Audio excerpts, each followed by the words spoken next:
Yeah, I've already introduced myself. I'm James Keller. I have a finance background.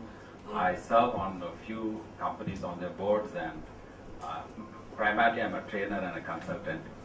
I very much enjoyed this very lively debate, but one instance has come to my mind. I'll tell you that and probably close this. Many years ago in Romania, there was, the communist people were ruling Romania, and at that time they had an elections where the government controlled the whole election process. They rigged the whole election process. So the ruling party came back to power with an overwhelming majority. So that evening in the news reader was telling that the government has won, that this man, this president or prime minister, I forget his name, has won with a great majority. But you know about PIP, picture in picture, there's a small picture and there's a big picture. In the small picture, there is this lady who is giving the same news to the deaf mute in actions. So what she was communicating was, this guy is giving you all bullshit. Okay, he is just bluffing. This whole election has been rigged. I mean, she was communicating this, and the people didn't understand because they didn't know that language.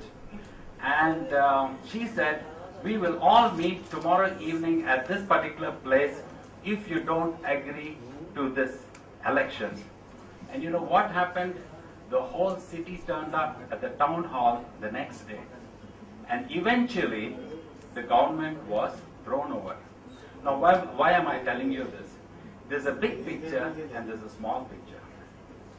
The small picture has actually influenced the big picture.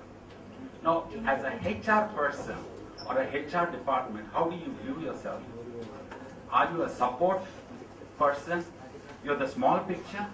You think your work, I've heard a lot of jargon, recruitment, layoff, negotiations. All that is part of your HR functioning. But are you able to influence the big picture? I think that's the important thing.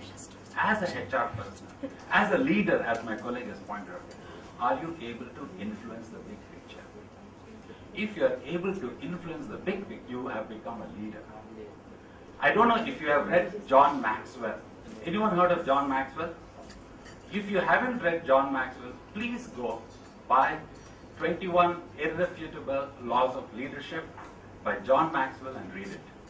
Please, it's for everyone. You want to be a leader, start with John Maxwell. Read his book.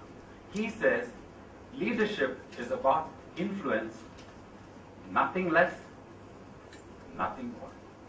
As a HR person, and I don't know what your position is in HR. You may be a director, you may be at the bottom. It just doesn't matter.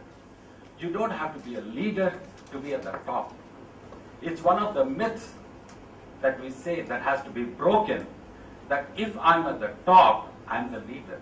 If you're at the top, you have a title, you have a position, you have a cabin, you have those extra fittings, we call them, You have a bigger car, maybe a bigger room. But that does not make you a leader. If you have on your door director or HR manager, that does not make you a leader. You have to first know yourself. Someone talked about values. Actually, I have a wonderful definition on leadership. We'll just view that for 1 minute, and if you can make a note of it and apply it in your office, wherever you are, I think you can influence. And it's all about influence as a HR department person.